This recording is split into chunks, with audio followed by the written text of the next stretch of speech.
So good afternoon, everyone.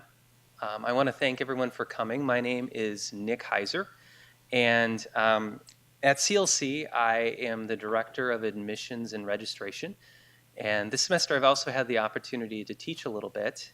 And one of my hobbies or interests or passions is something I'm going to talk to you a little bit about today, which is adverse childhood experiences, or ACEs. So for you, those of you, I know many of you here are students. I really appreciate you guys being here. I know some of you are here because you have to be or you're getting extra credit, but it's still fun. I see a lot of you guys in the hallway, and it's fun to see you in this capacity. So I want you to also know that I'm used to kind of talking in front of groups as a teacher and not a presenter. So I'm really feeling strange sitting behind this or standing behind this podium. So if I get too teachery on you, please let me know, because I'm used to kind of having a little more back and forth, in a presentation. But I came into this work, probably personally about 8 years ago. And it really changed my perspective of life and about people and about those things that were important to me and myself. And so I hope today that you'll come away across, from this with maybe just a better understanding, or maybe some helpful tips that you can take away from this personally, not just academically or professionally, but personally as well, because I think it's a really interesting topic. So the starting point of the presentation really asks a question. And the question is really this. It says, what if the largest public health discovery of our time is about the smallest of us? And one of the things that you're going to be hearing is there's going to be kind of a theme in this presentation. And the theme has to do with public health. And this really started as a public health presentation, not necessarily a psychology or an educational presentation. So you're going to hear some public health words, because those are kind of the people that pioneered this research, public health professionals. And what I think you'll find is that a lot of you will probably relate to some degree. And so I just have a question, just to get started, just to want to kind of gauge audience participation too. How many of you guys were born? Could you raise your hand if you're born? Oh, that impacts everybody. Okay. Let me ask one more then. How many of you guys weren't always the size you are? Maybe you were, I think it's called children at one point. How many of you guys were children at one point in your lives? Everybody as well. Oh, outstanding. Okay. So that means that all of you, to some degree, will have something that you might be able to take away from this. Let me ask you another question. How many of you guys have heard of polio? How many of you guys knew about polio or know of what it was? Okay. Anyone brave be willing to speak up what polio was or is? Told you I'm kind of a teacher. Who knows what polio was? It was kind of back in the 1950s, 1940s, and before. What was polio? Anyone brave enough to share? It's going to be a long day, folks. So what we learned about polio is that it was a disease, right? And it caused some people that were afflicted by the disease to lose the ability to use some of their muscles. Some of them were placed in wheelchairs for the rest of their lives because of this virus. And there was a gentleman, I believe his name was Mr. Salk, and I think it was Jonas Salk. I wasn't a biology person, so forgive me if that wasn't right. But what he discovered is if you give someone a vaccine, you give someone a little bit of the virus, your body will become immune to it and you won't have to suffer from polio. And so when they figured out that this was the case, that this was the problem, and if you provided this solution, the rates of polio went down, then what they had to do is they had to start educating people about polio. They had to tell them what it was, how it worked, and how they could become safe and reduce the cases of polio. And you know what happened to polio?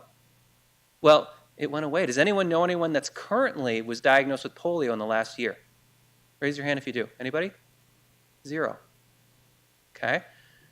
How about another disease? AIDS, HIV. Everyone's heard of that, right? You guys have all heard of HIV, right? So the same sort of thing is happening, that in the 80s, we learned about this disease. We're learning more about what prevents it, what can make it go away, and we start educating the population.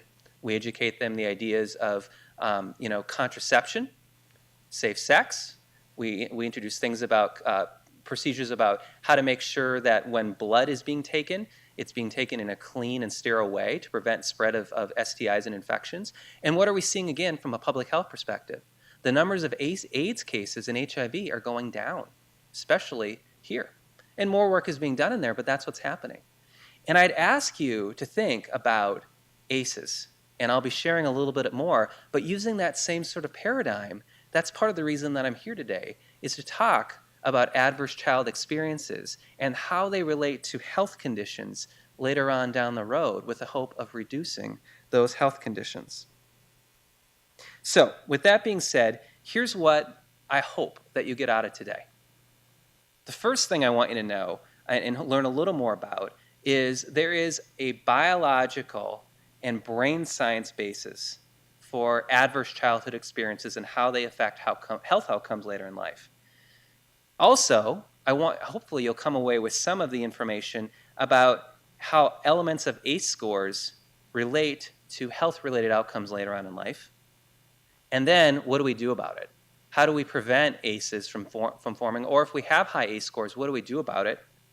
And then what you might want to do next because of the information that you have.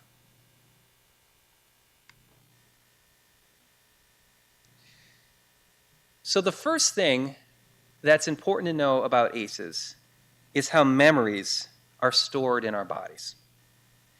From the first spark of life, what happens is cells divide and they form your heart, your lungs, your mind. And what happens over time is the experiences that we have throughout our lives change the composition of how those cells are made. Think about it a little bit. Sometimes our cells change how we see the world. I'm just thinking about my own self today. And when I was preparing to present, and I was going to have a co-presenter with me. So I thought, oh man, this will be easy. We can kind of tag team, it'll be good. And then at the last minute, I learned that this person became ill and I'd be presenting on my own, okay? And so those experiences in my mind, I thought, okay, I can deal with this. I can deal with this. So my mind, I'm thinking one way, but not all of my brain, not all of my body is just what I'm thinking, right? I start to get a little nervous before I'm presenting. Maybe I start to sweat a little bit. I'm not telling my body to sweat. It just does those sorts of things. I'm not telling it to maybe have my stomach kind of be in knots. It just does those things. How many of you guys have ever eaten at a restaurant and you did not like the food at the restaurant? Okay, a few of you guys? Okay. So I have a story that, it was about 10 years ago. And we had a new staff starting in my department. And it's customary, what I like to do is whenever I have a new staff starting with me, I like to take that person out to eat. I don't always tell everybody that so they don't feel jealous, but I take them out to eat. And I said, where do you want to go? And we were in a smaller town. We weren't in Brainerd. And there was really only one decent place to go.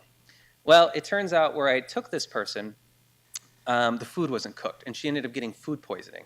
So we're eating, and she's like, oh, excuse me, Nick, I just have to use the restroom. And she told me about a year later, yeah, I actually went and threw up. And then she tells me that whenever she sees that restaurant, she starts to feel kind of sick.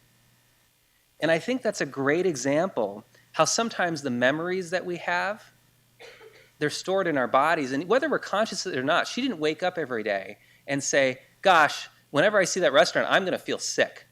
No, she didn't do that. Her body had a response that was somewhere in the brain, but she wasn't fully even conscious of that.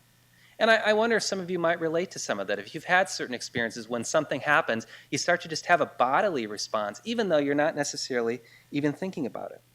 Well, this is a little bit about what we're going to be talking about today as it relates to ACEs. So I'm going to tell you a little bit about discovery.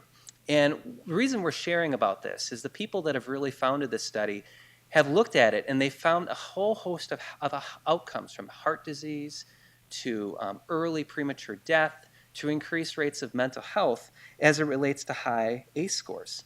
And so the whole purpose of today is to really help to influence and inform to hopefully make changes. Because you guys, especially you students, are future world changers. You're future people that are going to be involved and engaged in our society. You are now. And it's really about people that are saying, enough is enough. I remember when I was a runner, and about 5 years ago, I was running one day, and I went home and didn't think anything of it. And the next day, my knee started to swell. And I went in, and I went to the doctor because it kept getting worse and worse to where I was limping, and then I could barely walk. I was just very much in pain. It got to be about the size of a grapefruit. It was just huge.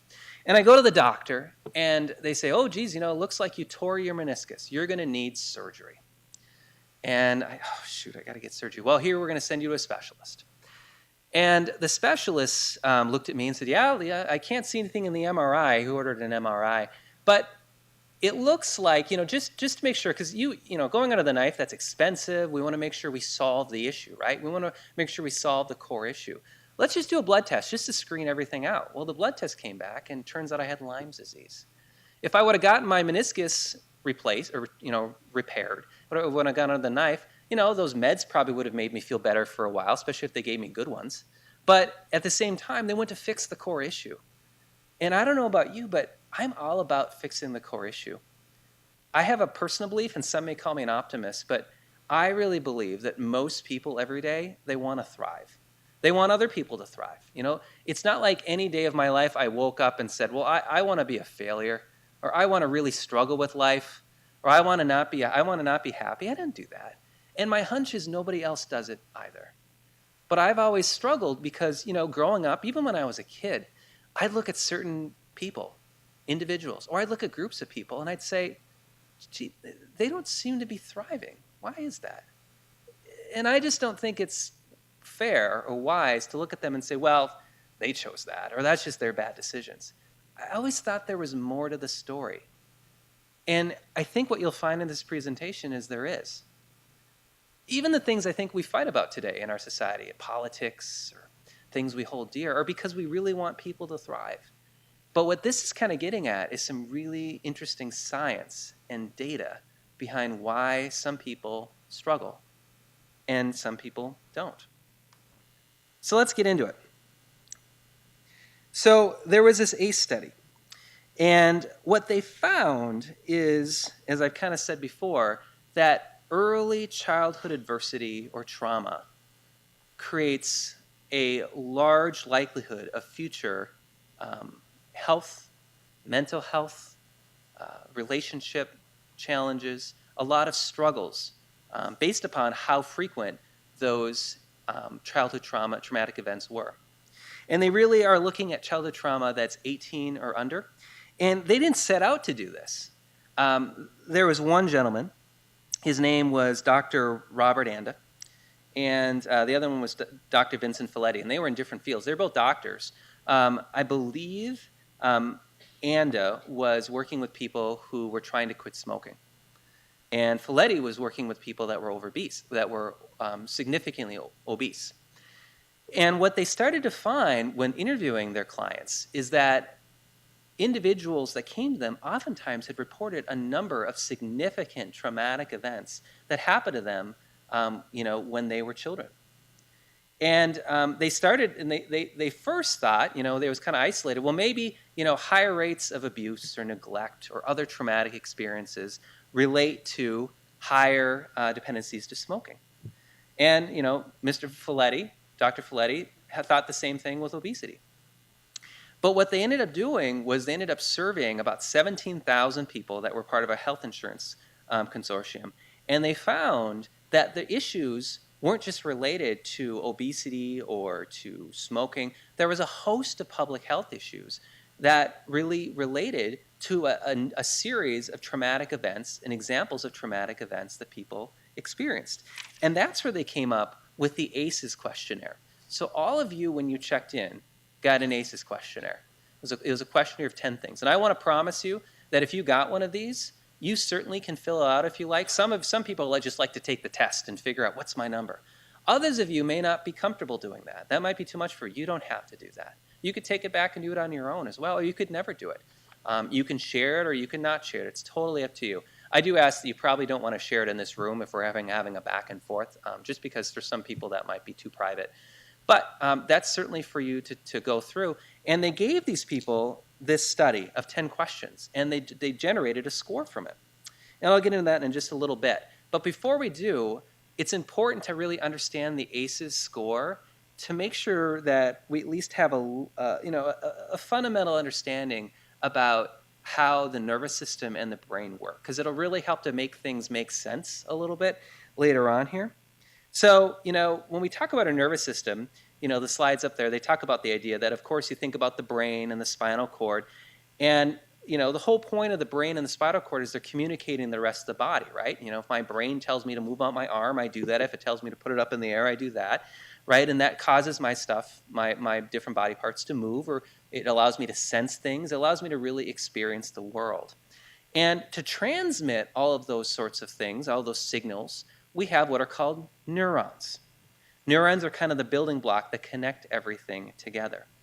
Now, does anyone know what the primary purpose of the brain is when they think about the human condition? Does anyone know what the brain's primary purpose is?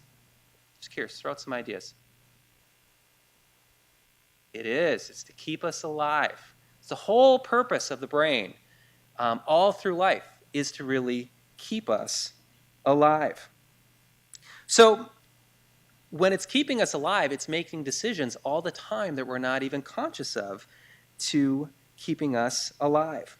You're going to learn a little bit about brain science here. I promise I won't go too heavy into it, but I want you to have that sort of thought process when we think about the brain. I also want you to think about the fact that if the whole purpose of the brain is to keep us alive, the things that we experience the brain is going to adapt to that to keep us alive. Let me give you an example. So when I was growing up, every Sunday night, I was pretty lucky. We had steak on Sunday nights. My family loved to do that. We had Sunday night steak on the grill. And even to this day, when I think of the word steak, do you know what my mouth does? It waters. Now, I didn't tell my mouth to water, right? I just thought of steak. And my brain just preparing, steak's coming, must feed the body. That's coming through, and it's telling my body to do that. Now that's a pretty, benign sort of reaction. But there's a whole host of things that our bodies learn throughout our lives that really train that our bodies are conditioned to do based upon the experiences that they have. Those things become conditioned. And so here's what I want you to see. So if you look at this slide, neuroscientists are really able to track synaptic density. That's how closely together neurons are in the brain at the time of birth, at elementary age, from about 6 to 12, 13, and then at puberty. Okay? What do you notice at birth? What do you see? Pretty obvious how there's not a lot of neurons there, are there? Okay? And that would kind of be expected, because are babies asked to solve calculus problems or word problems or to sign a mortgage note? No. What are babies able to do? What are babies expected to do? If I'm a baby, when you were a baby, what did you do most of the time? What's that? Heard someone say cry? Eat, sleep, cry for help, right? I've heard someone say eat, sleep, and poop. That's basically what babies do, right? Eat, sleep, and poop, okay? We don't expect babies to do more than that, right? But as they grow, they become more independent. And then look what happens at elementary age. Oh my gosh, your brain is forming all these connections because it's learning from the world around them, right? You're getting different experiences, different sensory inputs. And there's a saying that I have. I didn't make it up. I heard it from somebody else. But it's the neurons that fire together, wire together. So in that example I gave before, when I'd have Sunday night steak, right, my mouth would water because it needed to get a little more water, juices flowing to eat that steak, right? Those things are working together in concept. Well, the same thing is true at elementary age, that these neurons are firing and they're forming all this complexity because this child is experiencing so many different things. That's why so many children make so many mistakes. Okay? So look at all the difference. So when clinicians say that the most important years in life are 0 to 5, they're absolutely true because of all the way that this brain density is forming. And then look what happens in puberty. What do you see the difference? What happens? Huh? There's less, right? So what's happening there, there's a fancy word for that. It's called pruning. But what's really happening is the connections that your brain is deciding it doesn't need all the time are no longer connecting because it's just not being used. And you also, what you probably tend to see is that the pathways between certain connections get thicker and thicker because you're doing that more and more. I'm going to give you an illustration. I want everyone in the room to cross their arms. Cross your arms. Okay? How's that feel? Feel okay? Feel okay? Feel good? Feel safe, right? Now do this. Cross them the opposite way. Which one was easier? Now, that's a good example. I mean, you don't need to cross your arms to survive, right? At one point, your body must have learned, hey, this is the normal way I cross my arms. It feels good. I'm used to it, right? You could relearn this way, but it's not easy, is it? And that's a great example how the certain things that you don't use, you lose. That's why it's easier to teach children to learn multiple languages than it is adults, right? Because of this concept of the brain starting to prune out those connections. It's also for people in my shoes or people maybe that have children that are concerned about certain things, and then there's the old adage, well, they'll grow out of it, right? Well, in some degrees, if you're allowing certain pathways to form again and again and again, there's certain things that the child will grow out of if they're exposed to enough of the same pathway again and again, the same experience. So with that being said, let's go on to the next slide here. Let's give an example. And this is, of course, super simplified, okay? Now, if you have a paradigm, if you're with me, that the number one point of the brain is to survive, is to make sure the body survives, if that's true, and you also think, I'm going to accept the science that the brain, it develops over time and gets more sophisticated, depending on the person's experience, I think it would follow then that the brain is going to change based upon the student's environment. So again, for the sake of argument in this illustration, let's examine two different scenarios.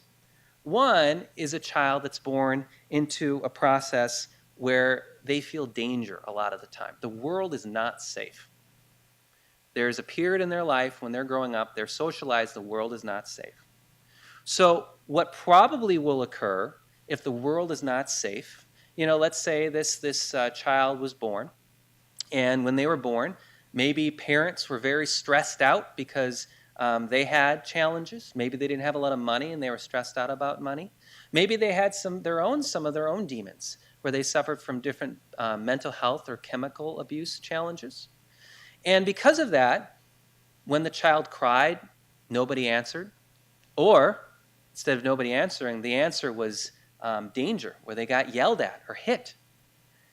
What they may become associated with is they may be seeing that the world is not safe and their body is reacting to that, and their body is what's called going through the fight, flight, or freeze principle, where they're constantly having to react to be safe. Whether that's hiding, whether that's running away. Babies and children oftentimes can't fight, but they're going to that. Their brain is being trained to go through that approach all the time because that's what their brain does to keep them safe.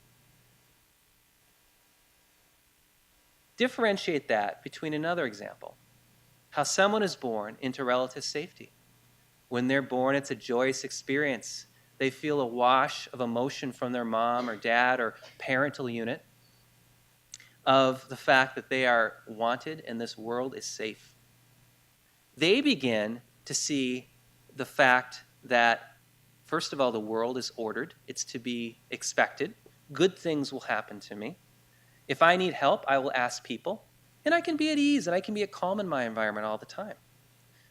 Well, the first case scenario, people are going to be really surviving the worst of conditions, and their brain is going to be associated to do that.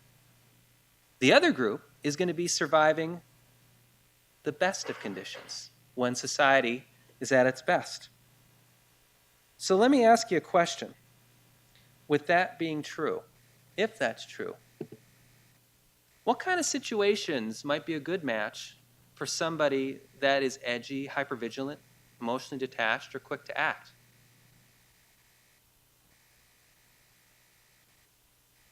Obviously, there's a firefighter up there, right?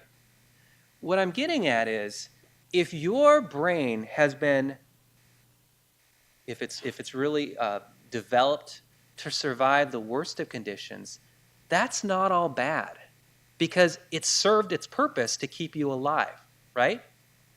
And it has a lot of positive attributes in our world as well, like being an EMT. I'll tell you what, I grew up to survive the best of conditions. My life was organized, mostly safe, and nothing was perfect, but that was me. And let me tell you what, I would be completely in trouble if I was in charge of riot control. I am dead serious. If there was a riot going on, my natural tendency would be like, oh, well, let's have a committee and let's talk about this. What's going to happen? How is this person feeling? You cannot have somebody that's, talking about process or trying to build relationships with people in a riot control, right? You need someone that's quick to act, that's seeing everything happen at once, that looks where the edges are, that is able to go into, adrenaline mode really quickly. So certain attributes are very positive if they're in the right environment. In the same way that at Central Lakes College, if you had someone that was accustomed to managing riots work with students, I don't think that would work very well, would it? They'd be welcoming you to new student orientation. They'd be really excited and nervous, and they'd be looking at the exits. That would not put you at ease, would it? No. So the important thing to keep in mind is that these adaptations are they're not maladaptive. It just depends on what they're working with. The problem really happens is when our biology collides with social expectations. If you're in a field of work where your brain is being adapted to one type of field or one type of area, and you're in a different environment. So if I am out, as a firefighter or an EMT or a police officer in riot control, heaven help us all. Okay, I would not survive the zombie apocalypse. I would be done. Okay. However, I work out very well in an educational setting where people are all about thinking and thinking about the future and making plans and building relationships with students, making people feel at ease. That's totally me.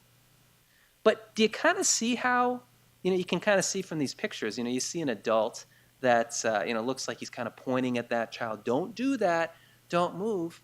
If you have someone that's in your classroom, if you have someone that you're working with, and they've been grown to think of the world as unsafe, and their bodies had to do that to stay alive, and you're expecting them to sit still or think about how in 10 days, if they don't turn in this assignment, they're going to get an A, they're in trouble, right? And so are you. So it's important to note that's really what it's about. But what oftentimes happens in our world, because right now, are we in the best of conditions or the worst of conditions as a society? Any thoughts on that? Now, as well as some of you may be pessimistic about the state of the country or our politics today, I want to tell you that we are in the best of conditions. We are a fairly safe and structured society. So, with that being said, what happens is that the mass majority of the culture looks at people that are not necessarily adapted to that, and they say, oh, well, what's wrong with that person? Why can't that person fit in? When the truth of it is, their brain is really adapted to our environment. Most of our major consequences in society are delayed. That test that you're not going to pass if you don't study, well, that doesn't happen the day after you don't study. It happens down the road. If you lose your job, most of the time it's not for one infraction, it's for many things happening over a course of time, and that consequence is delayed. And that's a challenge for people that are used to just surviving in the here and now, or at least their brains developed at a time where they had to survive in the here and now. And that's a challenge for adults whose brains as children had to do that. What also we're finding is when the clinicians did some research, they also found that different traumatic events impacted the brain at different stages. So different issues occurred with the people in their lives based upon what age the trauma occurred, what type of trauma occurred, and what the gender or sex was of the individual to whom the trauma occurred. So based upon the type of trauma that someone got, how old they were, and what their gender or sex was determined some of the health outcomes that happened. And, you know, if you think about it, that kind of makes sense because the brain develops over time. And that's what I'm going to kind of get into at this point. So the brain, it develops, it has, a method of developing. So you saw the synaptic density, at the beginning a few minutes ago. But at this point, when you think about the brain developing, it's important to know that it kind of develops from the bottom up. Okay? It develops from the most primitive that takes care of body functions to the most advanced, which is really the prefrontal cortex, the cognitive, the things that allow you to, make arguments with people, to think critically, to think ahead. Those are the parts of the brain that develop last. In fact, they don't finish developing until someone's early 20s. And so that really is why there are different sensitive periods in the brain regions in terms of development. And so I'm going to talk a little bit about the different pieces of the brain and how it develops. So the bottom part, or the most early, some people call it the reptilian brain, is a part of the brain called the limbic system. So the limbic system, what does it do? It regulates hormones, mood, heartbeat. It regulates sexual behavior. It regulates body temperature. It also is so principally impacted by the fight, flight, or freeze response. When the body receives a stress response, what it does about that sort of thing. Okay? And this happens between the ages of 1 and 0 to before, when a baby is still in the womb. Okay? So one thing personally to know about me, and I'll get in this a little bit, of why ACES was so powerful to me, is I had to change my paradigm because we adopted 2 kids from foster care. And one of my children really struggles with that fight, flight, or freeze response. And for whatever reason, his brain has determined that the best response is always fight. Sometimes I wish it was freeze. That'd be a lot easier as a parent if you just know it wouldn't really. But fight is what develops. And so oftentimes people have said, well, I don't understand why he does that. Your son, he had some trauma happen, but he doesn't remember any of that. He doesn't remember the things that, were written about him that occurred, that he suffered early on in life.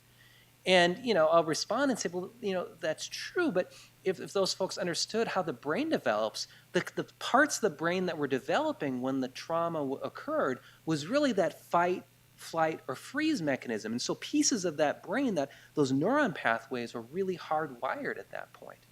And so that's why there's still struggles, even though, the person doesn't remember it at this age.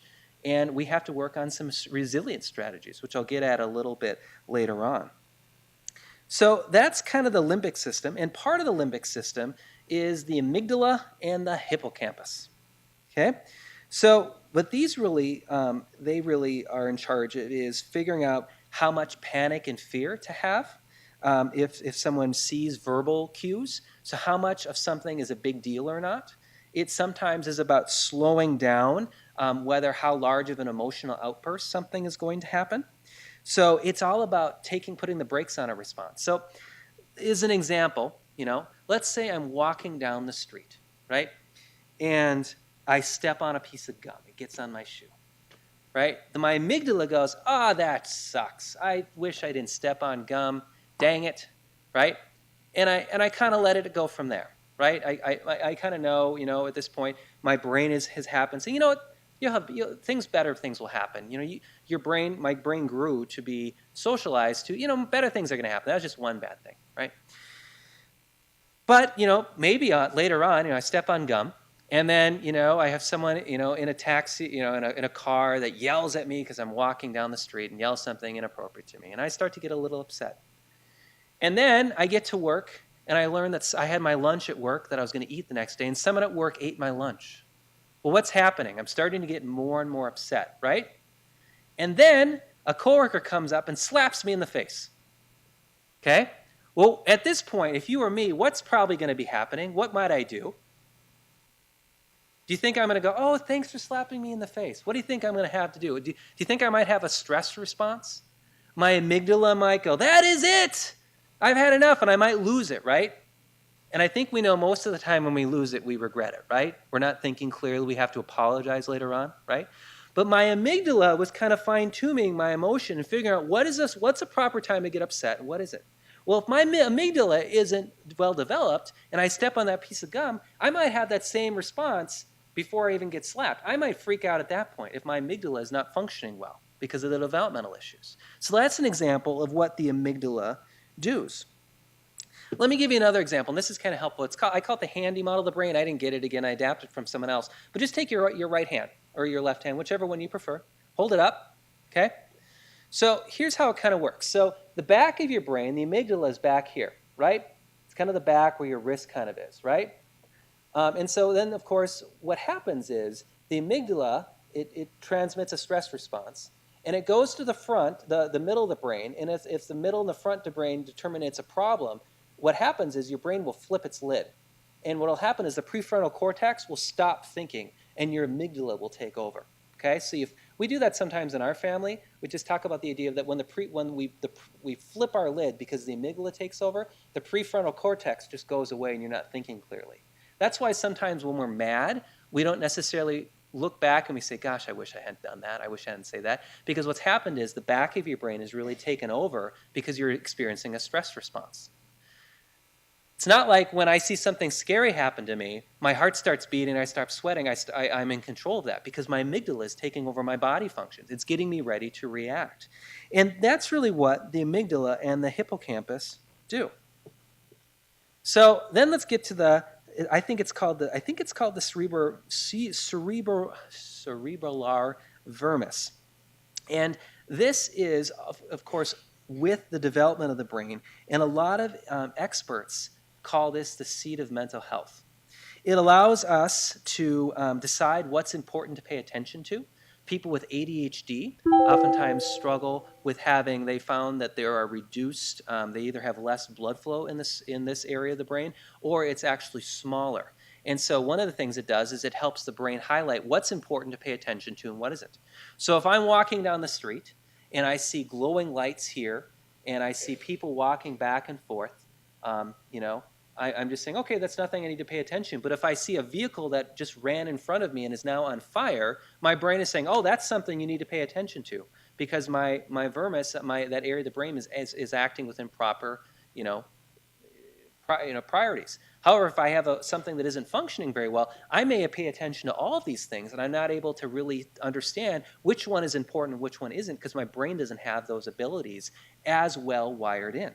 So a lot of times what people think of when you talk to clinicians is this area of the brain is where they think a lot of people with mental health challenges, a lot of the issues develop. It has to do with their brains, which of course are developing over time. And of course, lastly, and this is kind of getting into the prefrontal cortex, the corpus callosum. And this has to do with recognizing patterns, processing routine situations, grammar and vocabulary. And this really has to do with impacting the brain that's occurring between the ages of, probably about 1 and 3 and onward. And so, another son that we adopted, one of his challenges is when we had him in our home, he could barely speak at the age of 3, which was significantly behind where other children were at the age of 3. And even to this date, he really struggles with writing. I might look at that and say, I wonder if that has anything to do with how his corpus callosum developed.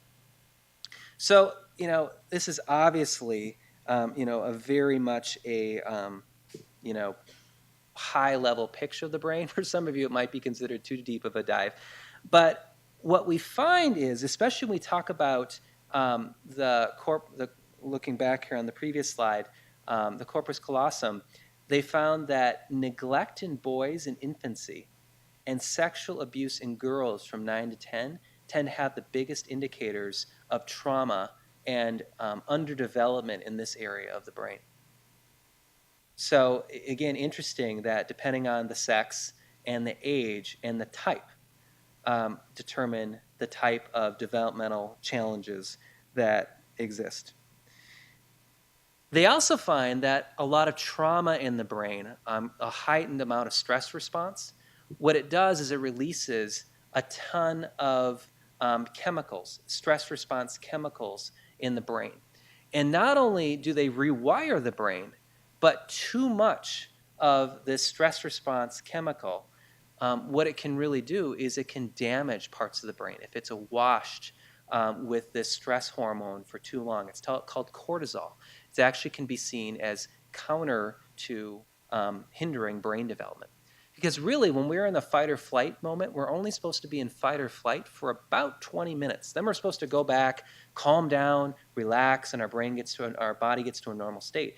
But if you're in a constant state of arousal where you're getting stress cortisol all the time because of trauma, your brain's never going to come down, and it's going to rewire, and parts of the development that are supposed to be happening, it's called seedling cells, so the back of the brain seeds to the front, it's going to hinder some of that development. And so what you can really see is, based upon when people receive trauma and what type of trauma they had, it can really change the way that brains develop.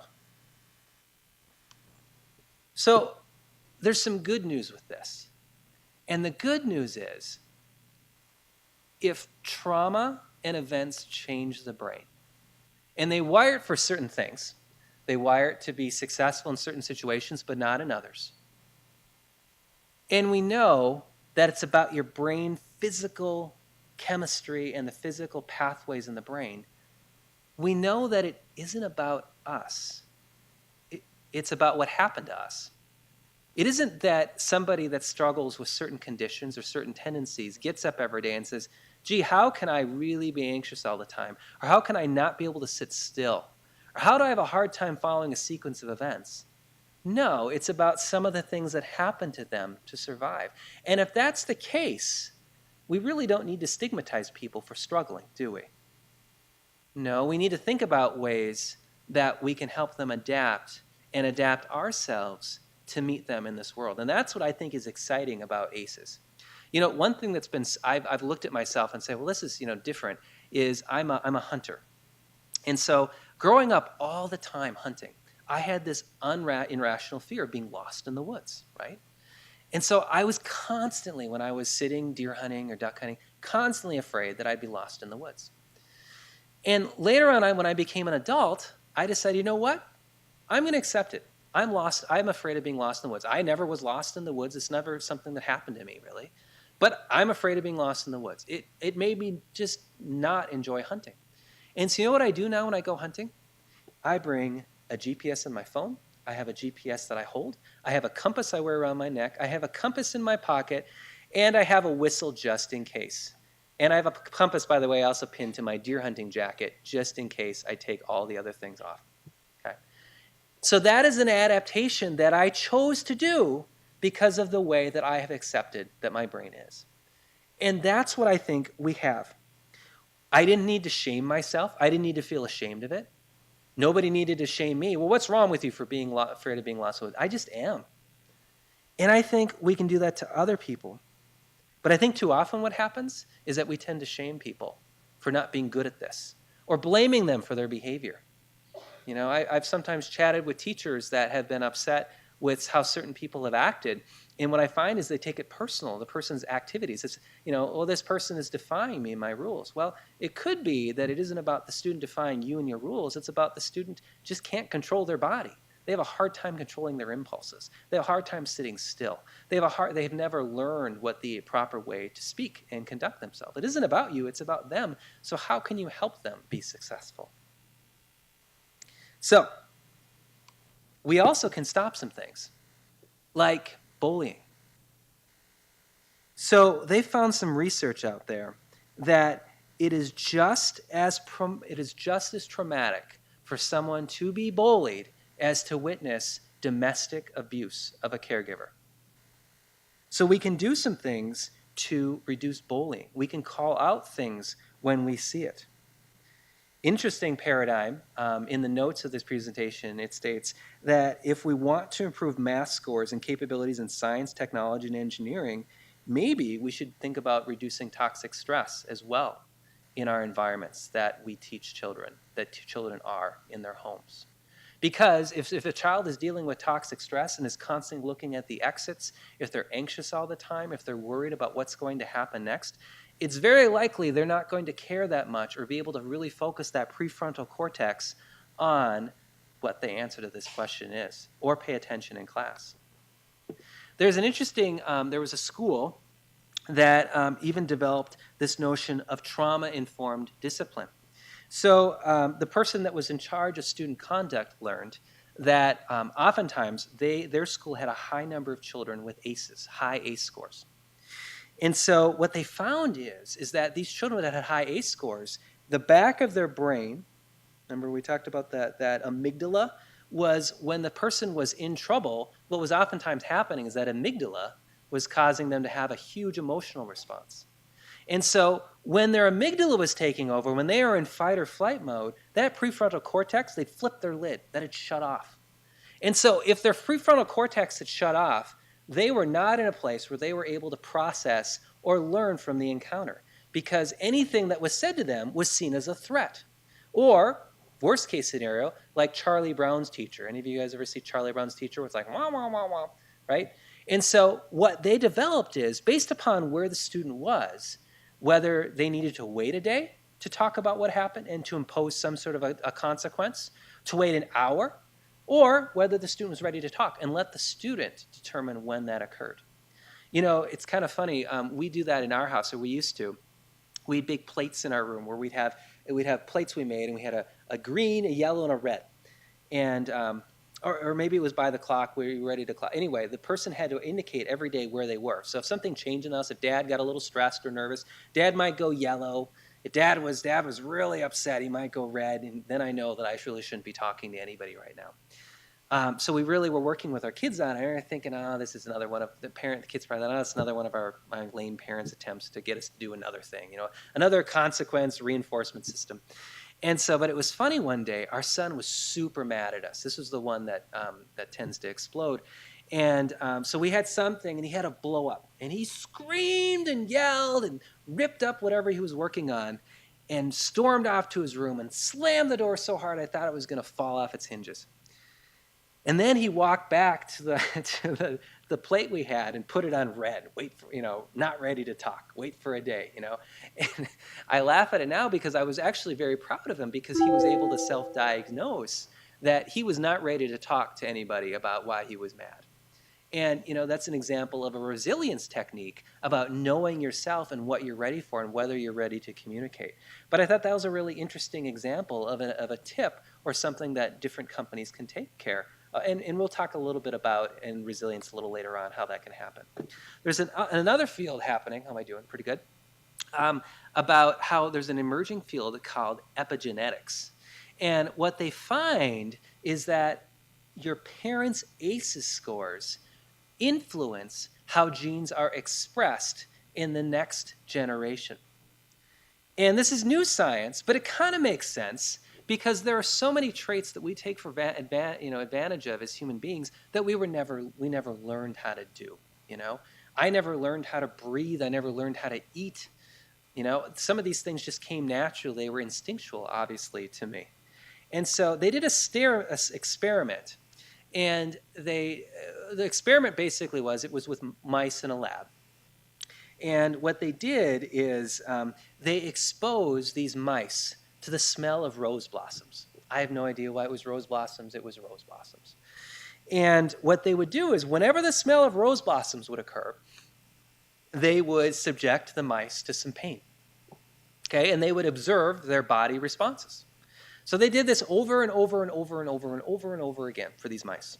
It's kind of mean, obviously, not very animal friendly, but they did this. And then what they did is the mice reproduced. They had, babies. I forget what you call mice babies, but they had babies. And immediately after these babies were born, they took them away from their parents. And what they did is they did not subject the mice to any pain. They allowed them to develop on their own. And then, so they never had any contact with their parents. Never had any of these pain. I think they were shocked. Never had this happen. And then they introduced to the babies the smell of rose blossoms. And what they experienced, they found, is the babies had the same stress response that their parents did. And so there's some hypotheses out there about epigenetics and how that relates. And I think that's interesting and I think telling about our civilization. I just had to put a slide in here because there are a number of civilizations and culture and peoples in the United States that have had historical trauma happen to them. If epigenetics is a thing, which there is some science that's emerging to say that there could be groups of individuals that have high stress responses based upon stress responses that their parents had, whether it's the institution of slavery, the forced relocation of American Indians, legislated segregation or boarding schools, Japanese internment camps, or the Tuskegee syphilis experiment. So there's a number of things when we look at our history as a country about, traumatic events for entire groups of people. And I'm not even thinking about the Holocaust and how that impacts people's health and outcomes, even if they themselves didn't experience the trauma. So that's a little bit about brain science and how things work. And this is what I think is the most interesting part of the presentation. And it's about the ACE study. So this was one of the largest studies that was ever conducted on health outcomes of people. There were about 17,000. And it's not perfect. I could give you more information about some of the flaws of the study. This all had to do with people that were the same age of life, and they were the same socioeconomic status to some degree because they are all part of the same insurance group. Of course, there was variation, but they all were part of the same age. And so the ACE study that's in front of you is ultimately what they were given. And so what they found is, again, I kind of shared that this actually started because of someone's, two doctors desired, because they saw a connection between smoking and the number of traumatic experiences that some of them had, their clients had, and how there's a high correlation between the number of people who were smoking and had high numbers of trauma. And the same was true of obesity. And so this is where it started. And I'd encourage you to look at it as how potentially these people's adaptations were natural adaptations to adversity. For example, one of the things that they find is that nicotine in cigarettes is a very, it can treat anxiety. And so if you have a high ACE score, you may be someone that's worried about what might happen next all the time. You might be someone that suffers from anxiety, and so you may be more inclined to smoke or eat. So when you get to the ACE study, they started to really look at, did a lot of these issues occur in childhood? And what they found is when they were doing the ACE study, they found a high correlation between people that had high numbers of ACEs and people who had high numbers of health conditions, which I'm going to show you later on. So they asked a series of questions, which is on your sheet that you got. And if you'd like to, this would be a time if you wanted to do your own ACEs study, you certainly can. And they asked people these 17,000 people, they asked them these 10 basic questions. And they were really centered around the notions of trauma that included sexual abuse, neglect, physical abuse, or witnessing these sorts of things. So the first question was, did a parent or other adult in your household often or very often swear at you, insult you, put you down, or humiliate you, or act in a way that made you afraid that you might be physically hurt? If they said yes, they would. If that happened, they would put a score of 1 there. And these are people's perceptions, okay? So obviously when you're asking people to perceive that, it is what it is. But, it is, true if the person considers it a trauma, they would be the best person to interpret that.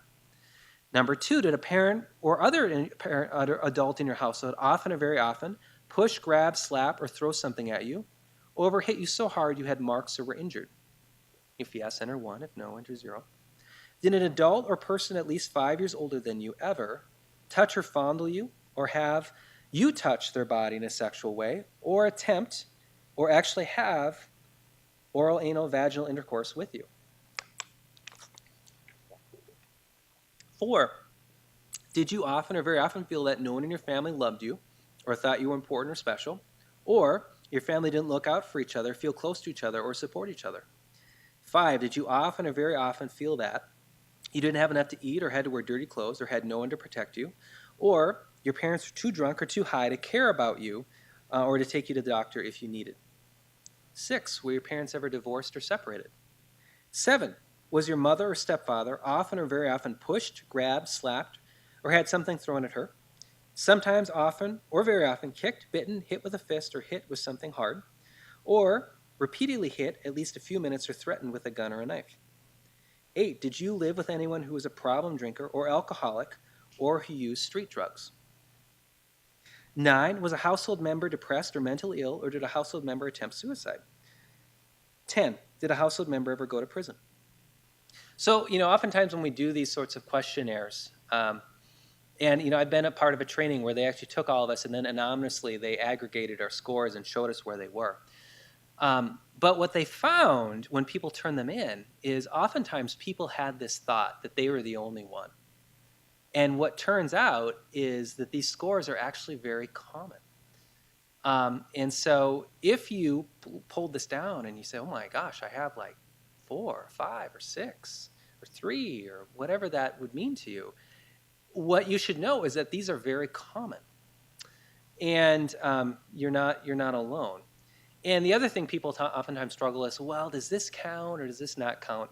And ultimately, you have to make a call what you think makes sense and interpret in the way that you think sense, because you are the only person that can interpret it being a trauma or not.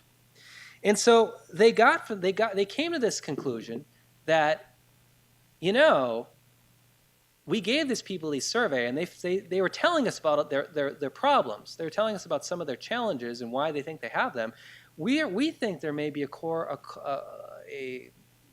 kind of a correlation between something that happened, trauma that happened as a child, early childhood, and problems later on in life. And here's what they found. This is what it's interesting. They kind of developed a frame of reference, and they said, well, if someone has intergenerational or historical trauma, that epigenetics, they may pass on expressions of genes to someone else, who then may be more likely to have adverse childhood experiences. Because it's likely the person that maybe had provided you with trauma, those early childhood experiences that were traumatic, probably had some high ACEs themselves. That is going to hinder what we know brain development, is going to hinder some of your social, emotional, and cognitive functioning. That is going to create issues later on in life for you and create health risk and behaviors. You're going to do some risky things and have some health risks, and that's going to create a bunch of diseases for you, disabilities, and social problems, and ultimately it's going to lead to an early death. So all of these are risk factors that can occur. Here's what they found. They found that ACEs are pretty common. So of the people that took the ACE study, 27% indicated that they had substance abuse growing up in their family. 23% indicated they had trauma because of parental separation or divorce. 17% said mental illness again, in their family growing up. 13% had battered mothers. 6% indicated criminal behavior. 15% indicated neglect. Physical, 10%. Abuse, emotional, 11%. Physical abuse, 28%. Sexual abuse, 21%. So all of these add up to 10 ACEs. And so that would be a score of 10 out of 10. But that would be the percentages of people that indicated that they had suffered from one of these conditions. So you can see out here, in some degrees, a quarter, more than a quarter, of people in our society suffer from at least one ACE, if anyone, any room was going to be here today. And what more oftentimes than not happens is that they suffered from a combination of ACEs. They also find that ACEs are highly interrelated.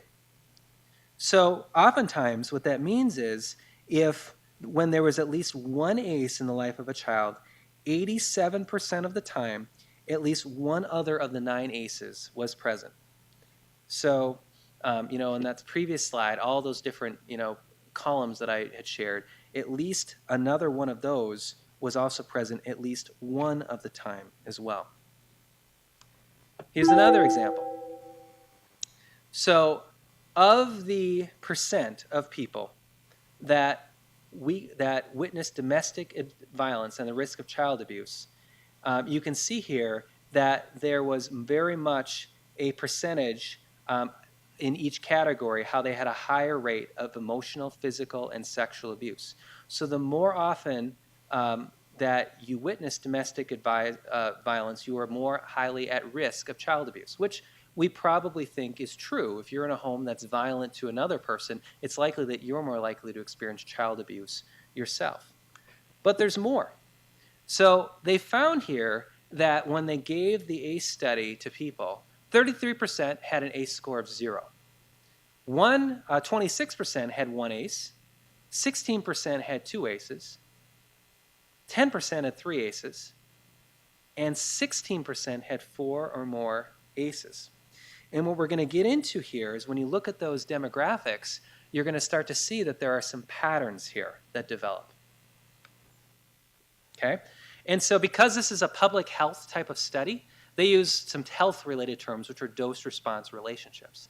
And all that means is if you have a higher dose of a certain medicine, you're looking for a greater response as a result. Well, in this case, if you have a higher number of doses of ACEs, so if you have an ACE score that is higher, look at that. You have a 60% higher chance to have higher related, health-related issues later on in life. 60%. So you're going to see a pattern on the rest of these slides, and that is the higher number of ACEs, the more health outcomes and dissatisfaction in life people report in their mid-life. And of course, the higher number of health-related issues, the higher chance of an early death and higher related health costs. Look at this. If you have 4 or more ACEs, you are 3 times more likely than someone with 0 or 1 to have early smoking. You are just about, about 3 to 4 times more likely to be currently smoking. And you're more likely as well to have COPD, which is a smoking-related condition. So for those of us in our society who say, well, you shouldn't have started. Well, how do you square that with the idea that someone with a higher percentage of ACEs that they didn't choose was 3 times more likely to smoke? And as I shared before, we know that smoking is a coping mechanism, that it's something that is used to treat anxiety and depression, that oftentimes people report when they have substance abuse issues, that oftentimes what they're doing is they're medicating a feeling or a pain or a personal body response. They're mellowing themselves out. And so this is another example of why smoking might be a good example. Let's think through how this might form, okay? So we start at the beginning with brain science, and we take someone that had a high ACE score. Their brain develops for a certain type of world that is not safe. They are a child that is perhaps anxious. They're constantly worrying about what's going to happen next. Perhaps they have a quick stress response where they go into fight, flight, or freeze very quickly. As a result, they have problems making relationships with other people. They have problems making friends. Because who likes a friend that explodes? Who likes a friend that doesn't really relate well, just seems to not always pick up on all your social cues? Who likes a friend that can't pay attention? So maybe they struggle making friends. Maybe they don't get invited to any birthday parties. Maybe all of their examples are in their home and they don't have good examples. Maybe they struggle in school because they can't pay attention or their brains haven't developed. Maybe they get in trouble in school a lot. Maybe they're at odds with their teachers. So what do? Well, they write off school. They get kicked out of school. Well, when I get kicked out of school, the next thing that oftentimes happens is they get picked up by the police. They start to self-medicate some of their problems with illegal drugs or other substances. They develop criminal histories, and they have a hard time becoming unemployed because of their criminal histories. Maybe after that, what happens is that they suffer from different mental health diagnoses and have trouble finding jobs and employment, and they become disabled. So you can see here how there's a connection here between these sorts of events happening. And of course, if we're well-meaning people and we want people to thrive, we have to think about interventions that do that. Look at the connection between high ACE scores and the rates of drug use, high numbers of intercourse partners, or STDs. You can see here that if you have an ACE score of 0, you have about a 5% chance of having an STD. If you have an ACE score of 4 or more, you have a 20% chance of having an STD. Look at drug use. About 0%, very close to 1, with no ACEs. 4 or more, that is just about, what would that be, 0 to 5? Is that 500%? It's high. It's a high number. Alcoholism. If you have an ACE score of 4 or more, you are much more likely to be an alcoholic, or even look at that, married to an alcoholic. ACE score and liver disease. Well, it would follow then that if you're much more likely to be an alcoholic, you are much more likely to have a higher chance of liver disease, right? Look at depression. People with higher ACE scores report a much higher likelihood of depression. And look at the difference between men and women. Now, of course, some of this could also be how it's reported, because in general, men are less likely to report depression symptoms. Doesn't mean they don't suffer, just are less likely to report than women. But even with that being said, much higher across the board in all categories. Look at suicide attempts. Someone with 0 ACEs compared to someone with 4 or more. People with 4 or more are much more likelihood to commit suicide. And then what this is talking about is the number of co-occurring multiple issues. So you can see here health and social problems, panic reactions, all the way down to domestic violence. And if you have more ACEs, there's a higher likelihood that those are co-occurring at the same time. So you're suffering from multiple things at the same time, which is even more challenging, right? Because you're not just suffering from one thing you got to worry about, you're suffering from multiple things at the same time. And these are other examples of co-occurring sorts of challenges that may relate to having high ACE scores. The key thing to keep in mind, and I think I don't want to make this sound too depressing here, the key thing to keep in mind here is that if you can knock down ACE scores, you don't have to eliminate them, but there would be some significant health improvements if you were to change that 4 to a 3. Or to a 2, or to a 1. So we don't need to necessarily solve it, because all these sorts of things, it's impossible to solve trauma. I mean, trauma is sometimes just the fact of events happening in a world that you can't control.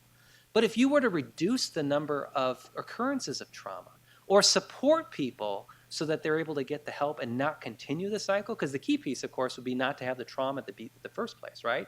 Supporting parents, supporting the people that are going to have parents, making sure they're equipped to be ready, you can totally reduce cases of homelessness, unemployment, incarceration, disability, learning problems, and poverty.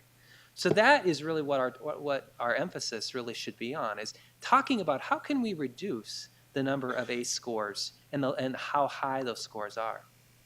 And I kind of shared about that pathway to poverty and homelessness. If we have issues due to adaptations to toxic stress, we have then more risks that relate to our school system, and then more risk later on as it relates to the criminal justice system and the educational system. So if we can reduce some of those sorts of aspects right away, we're going to reduce the number of risks and increase our productivity. So what I hope that you got from this is that we have people in our society, a lot of them, with a high number of ACE scores. If you have high ACE scores, you are more at risk for multiple health and social problems. And you have a chance, we think, of potentially passing some of those expressions on to the next generation. So to me, we have a very clear mandate to do something about it. In fact, they're even able to, and these are people much smarter than me, able to what they think, if you look at this oil slick metaphor, if they look at some of the challenges that our society has these days, they are able to label ACEs to a certain percentage of that. So they're saying that if you are suffered from it, you've suffered from anxiety, there's a likelihood that we could remove 55% of the occurrences of anxiety cases if we were to reduce those ACE scores. If we struggle with tobacco use, we could reduce those rates by 36% if we were to lower ACE scores. We could reduce suicide by 67% if we were to reduce ACE scores. And that really just comes from the data that I showed you. If you were to take all those drafts, and you could see how I had 4 or more, 3 or more, or 3, 2, and 1, if you could just drop those down, the rates would also fall. It would follow. So that's really what they get this from. So if you think about some of our challenges in our world, how awesome would it be if we had people that were anxious 55% less at the time? If people binge drank 32% less the time and then were less likely to get into car accidents, we had 67% less suicides a year. Or people miss less work. I, as a supervisor, would like that. So there's a lot of things that could be improved. The good news is there's things we can do about it. This is what gets me really excited, because I like the idea of solving things, not just treating the symptoms, but treating the root cause. To me, that's why I want to help people. I don't just want to, give someone something. For example, in my personal life, I hate taking Tylenol. My wife says all the time, well, you have a headache. You should take it. And she's right. I should. But I hate the idea of masking the symptoms. I want to solve it. I want to know, why am I having a headache? Am I having a migraine? Am I susceptible to this? Is there something I'm eating or doing? And this is, to me, why I really appreciate ACEs, is because it's giving us certain ways that scientifically we could reduce some of these occurrences. So the key is, what do we do, and what are some things that we can do? And public health has a term for it. It's called resilience. It's resilience to these sorts of factors. And they talk about 3 fundamental ways to really, if you have high ACE scores, to do something about it, and things that communities and others that are helping people can do to reduce those occurrences. So the good news, too, is if you have a high score, ACE score of 10, it doesn't need to impact you. In fact, they found that if you are using some of these core protective systems, especially as it relates to attachment and belonging in community and culture and spirituality, even though you have a high ACE score, your health conditions go right to that person that has a 0 ACE score, or very close to it. So there's a lot of data that if you're getting some things that are building up resilience in you, you're not a lost cause, you're not out of luck. It's about the idea of putting some of those things into place.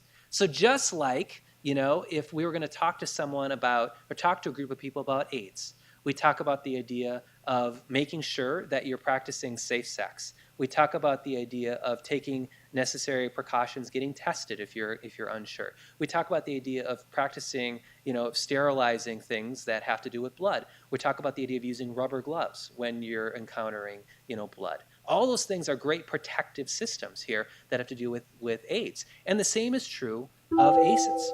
So the first one, let's talk about a little bit I want to share, is capabilities. So capabilities is about what capabilities the individual has to circumvent some of these ACEs. And there's a lot of them, actually. So one of them is about the idea that there is positive self-talk. There is something about you that is good.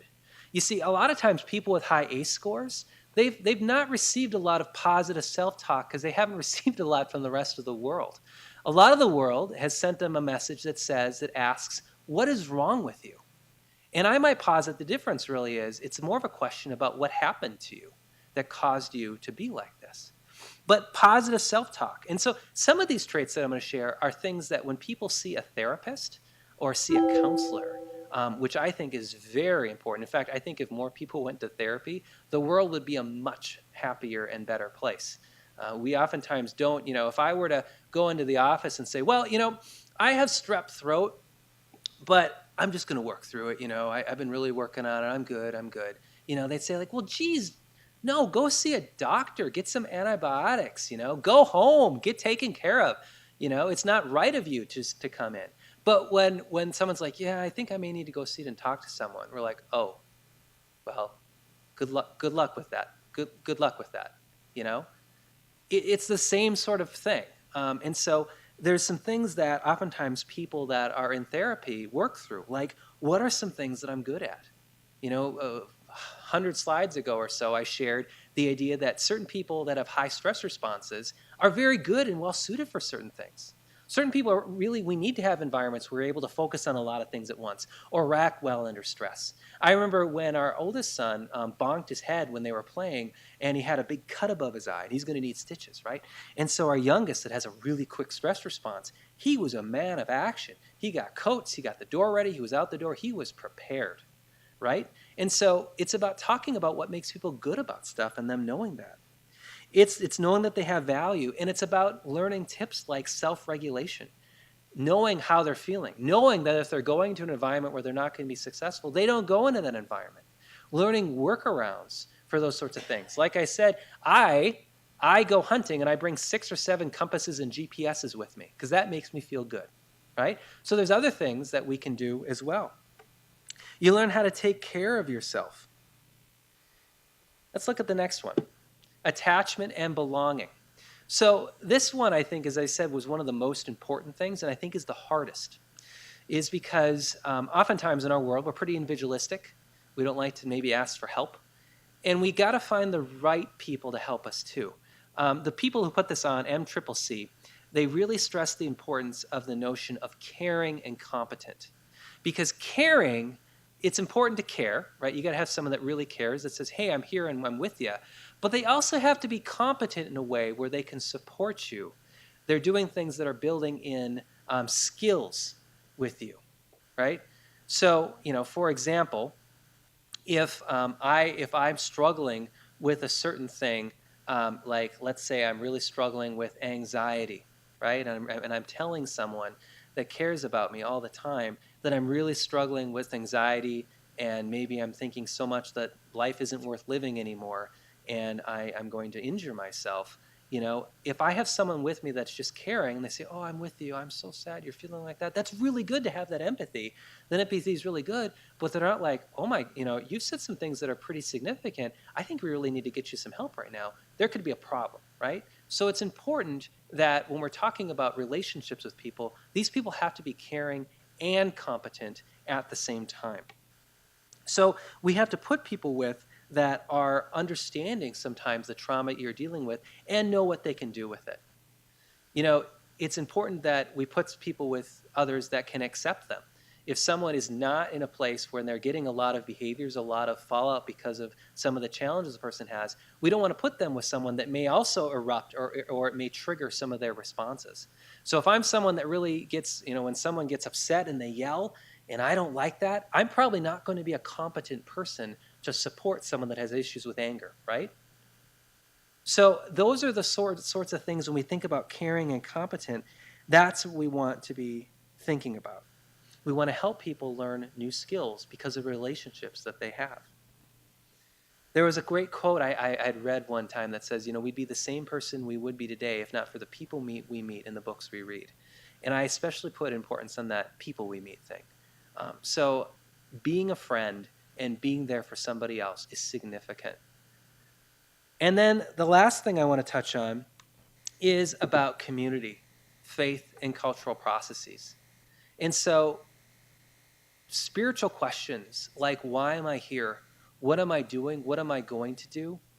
Having a community that supports you, that you feel safe in, that is part of your people, is super important. Because if you don't feel safe in your community, you don't feel like you have a community to feel safe with, you don't feel connected, but you also never feel at peace. And so, one of the ways to reduce the stress response is just not to have the stress response. So to find places that support people where they can feel they can be themselves and they are accepted who they are is super important. And so that has to come by honoring people's traditions, honoring people's culture and traditions. And so it's also important, when we talk through this, there's some examples that I'll share. One was an example out of Walla Walla, Washington. And they had this issue where they had high ACE scores in the community. And the community, they didn't just go into the community and say, well, you have a problem. Here's how we're going to fix it. Now, they had leaders that were concerned, and they said, gosh, there's all these health outcomes happening. We're seeing this cycle again and again and again, poverty. They didn't just come in and say, well, here's what we're going to do to fix it. No, they didn't do that. They asked the people, hey, what's going on? They got to know the people. They built relationships that were caring and competent with those people. Then when they built the relationships, they were to ascertain that one of the primary challenges in the community was violence after dark and, as a result, with drugs. And so what they found is they said, well, how can we solve this? And again, they didn't just go and say, well, we're going to solve it like this. We're going to put more police on the street. We're going to crack down this way. No, what they said is they said, okay, why do you think that is? And they struggled through that issue. And one of the things they came to was it was really dark at night. It was really easy. People could really kind of, nobody could see what was going on. So people in their houses were shut in and they were afraid. Lots of stress there. And the people that were doing things, they could kind of get away with it. It wasn't well lit. And so they did simple things like the community came together and they said, well, what we need to do? We need to light up the night. And so they had a big thing where everyone got some free light bulbs to plug in on their front porch. They got some other street lighting going on.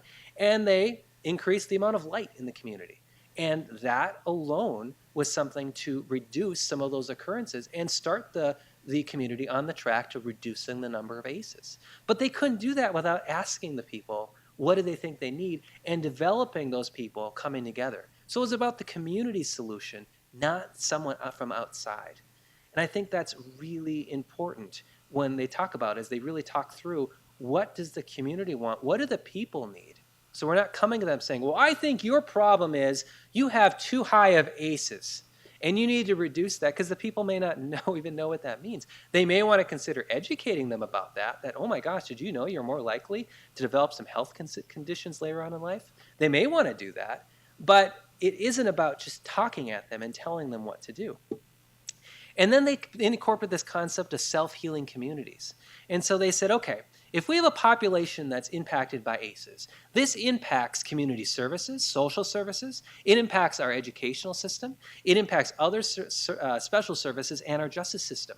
So let's have conversations about what we can do to reduce that. And if we have people with high ACE scores, what we can do about it. One example I can give right in our community. I was really excited to see that I think it was Crow Wing County, the police, law enforcement, they are part of a campaign where if you are someone, or if you are a caretaker of someone that suffers from a mental health condition, that you can order for free from this website a little Bluetooth dongle that you can wear. And so if police are coming up to, I think it's within like 80 feet of you, they can see, they'll get a little notification on their phone or whatever device they have that says this person next, close by suffers from a mental health condition. Well, if you're suffering from a mental health condition, perhaps you suffer from anxiety or you have a high ACE score, if you have a police officer breaking down your door, you're more likely to go into fight or flight, and what's going to happen? Someone's going to get injured. Maybe it's a police officer, maybe it's you, when they could much more in a better way approach the situation. Maybe they want to bring a counselor or a social worker in and intervene before that occurs. So that's an example of communities coming together and using the research and reducing the occurrences of these sorts of things occurring. So it's about really the idea, and that's why we're doing these ACES presentations around the community, is they're happening at, I know they happened last week at St. Joseph's Medical Center, where different clinicians, doctors, nurses were provided a training. And we're trying to get into community services and the county, and I know Lutheran Social Services is doing these things, and educational systems, so we can really equip people to really think at these issues differently. One thing obviously I'm passionate about is the educational system, and recognizing that people that come in our doors that have high ACE scores, it isn't that they get up every day and they say, well, you know what, I'm just going to struggle academically, or I'm just going to make these sorts of choices. I never made those choices. I never got up and said, I want to do that. I don't think they did either. And so it's about really helping to raise awareness that oftentimes these things occur, and they're more likely to, to you know, to be successful if they can relate to people where they're at. So the last thing, I want to encourage you to do is, to think about, this presentation, think about yourself and think through, if you find this compelling, I'd love to talk with you more about it. My office is located right by the Welcome Center and Student Services. It's obviously a passion of mine. I could probably talk about it for hours, but it's really interesting because if you're the person or someone here, and I've had people come up to me before and they say, Nick, this has been really life changing, because all through my life I felt like there was always something wrong with me, and I couldn't put my finger on it. I just felt there was something wrong. And this concept of perhaps there was things that happened developmentally. Now, it doesn't mean you still don't have to deal with them. You have to work on resiliency standards and strategies. But the fact that there isn't something at your core wrong, that you didn't make these sorts of decisions, can be really liberating and help us get to the problem. And if we're working with somebody that maybe suffers from some of these sorts of challenges, to know that it isn't about just writing them off for them, or it's not about something that you're doing wrong. It's about kind of where they're at and what do we do because of that, can be really liberating. And ultimately, I wouldn't be speaking about this if I didn't find that it made a difference in my own life. And that's probably one of the reasons that I really appreciate this content the most. I was one of the naysayers. I still remember I was going to be a teacher. And I remember sitting around right after I graduated from college as going to be a high school teacher, and sitting around talking to some special ed educators. And I was saying, what's wrong these days is people are just overindulged or over-medicated, and they just don't know self-control. And, the special ed teacher saying, I don't think that's true, Nick. I don't think the reason people struggle is the reason you're saying. And then what I did is I decided to adopt 2 kids from foster care that had high ACEs. And I thought, well, I'm just going to give them, a good home. And, all they need is a good home. They just need some good rules and structure and some love, and they'll be fine. And they were pretty young, so I didn't know much about brain science. I didn't know anything about brain science. And what I found very quickly on was that wasn't enough. That, just structure and order and all that sort of thing and love wasn't enough.